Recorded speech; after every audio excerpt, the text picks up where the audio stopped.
नमस्कार, माझे नाव श्रेयश आहे. मी माझ्या शाळेचे नाव जिल्हा परिषद उच्च प्राथमिक शाळा सोलापूर आहे. मी विकसित भारत बिल्डथॉन 2025 मध्ये सहभाग घेतला आहे.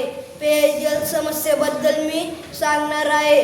दिवसेंदिवस खालावत जाणारी भूजल पातळी मुख्य चिंतेचा विषय आहे, खास करून शहरे आणि शेतीच्या क्षेत्रात. त्यामुळे नद्या, तलाव, ओढे सर्व आटत आहे. यासाठी जल संरक्षण करणे म्हणजेच पावसाचे पाणी साठवणे आणि पाण्याचा जिम्मेदारीपूर्ण उपयोग करणे.